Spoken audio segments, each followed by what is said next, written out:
राकेश त्रिपाठी, आज तो राहतों का दौर है, मिठाइयों का दौर चल रहा है और पहली दफा ज्योतिरादित्य सिंधिया, क्योंकि मध्य प्रदेश में तो हम कह रहे थे भाई नाराज महाराज और शिवराज, तो ज्योतिरादित्य सिंधिया भी कह रहे हैं कि 15 साल का शिवराज का शासन सबसे बड़ी वजह है इस जीत की। तो मानती भारतीय जनता पार्टी ये शिवराज सिंह चौहान की जीत है?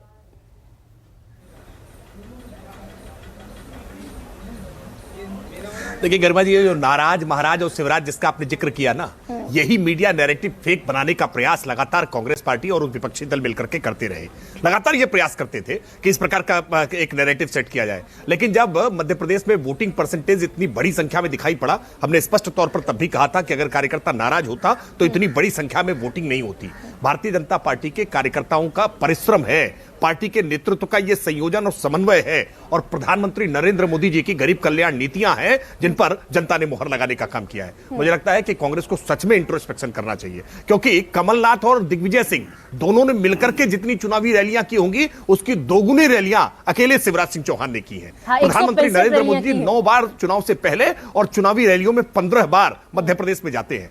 मध्य प्रदेश नहीं, मैं इसलिए कह रहा हूं ना कि जब इतना परिश्रम पार्टी करती है ना, पार्टी के बूथ स्तर के कार्यकर्ता से लेकर पार्टी के राष्ट्रीय अध्यक्ष जगत प्रकाश नड्डा जी तक, केंद्रीय गृह मंत्री अमित शाह जी तक, कितना हमने संयोजन किया, समन्वय किया पार्टी के। हमने जब 8 सांसदों को पार्टी के केंद्रीय मध्य प्रदेश में ठीक है आपकी मेहनत जीती कि घबराहट में है बीजेपी, डर गई है इसलिए।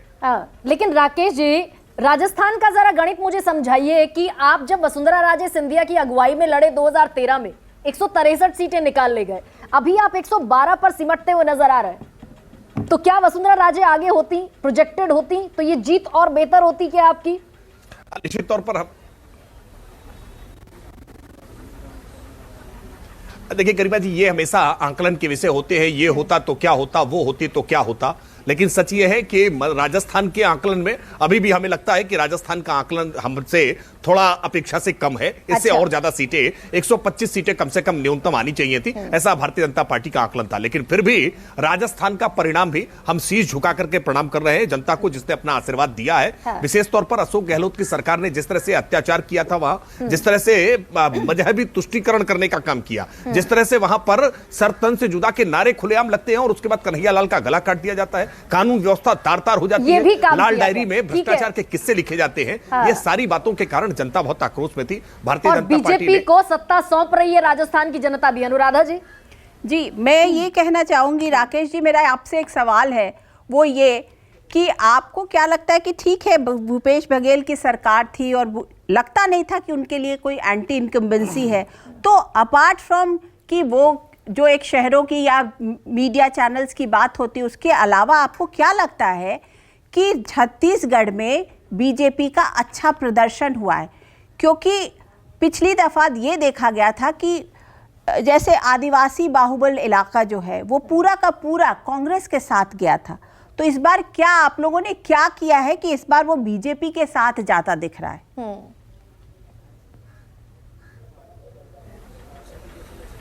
राकेश त्रिपाठी, भारतीय जनता पार्टी ने सबका साथ सबका विकास केवल कहा नहीं है बल्कि करके दिखाया है।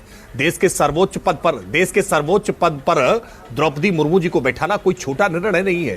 भारतीय जनता पार्टी ने आदिवासियों के हित में जितने काम किए हैं, विशेष तौर पर आज 80 करोड़ लोगों के घर तक जो राशन पहुंचाने का काम प्रधानमंत्री जी ने किया है, ये किसी छोटी सोच से नहीं आता है। 4 करोड़ लोगों तक जब पक्के मकान बनते हैं ना, तो उनकी खुशी क्या होती है, उनके हृदय का स्पंदन क्या होता है, इसको महसूस करने की आवश्यकता है। हर घर नल से जल जब पहुंचता है ना, तो जीवन में परिवर्तन कैसे आता है। आयुष्मान भारत के कार्ड से जब 5 लाख रुपए तक का बीमारी का इलाज हो जाता है ना, तो उस बीमार व्यक्ति के परिजनों की प्रसन्नता को आकलन नहीं कर सकते हैं। ये गरीब कल्याण योजनाओं ने लोगों के जीवन में ऐसा परिवर्तन किया है ना, वो आदिवासी वर्ग हो, वो वंचित वर्ग हो, वो पिछड़ा वर्ग हो, वो दलित वर्ग हो, ये केवल बातें करते रहे, जाति की बातें करते रहे, जमात की बातें करते रहे, मजहबी तुष्टीकरण की बातें करते रहे, लेकिन हम काम करते रहे। भूपेश बघेल ने केवल विज्ञापन पर इतना पैसा, योजनाएं भी प्रधानमंत्री ने 24,000 करोड़ की योजनाएं नहीं, लेकिन मेरा सवाल राकेश जी से ये है कि आपको लगता है क्या कि हिंदू कार्ड जो है वो आदिवासी इलाकों में चला है छत्तीसगढ़ में?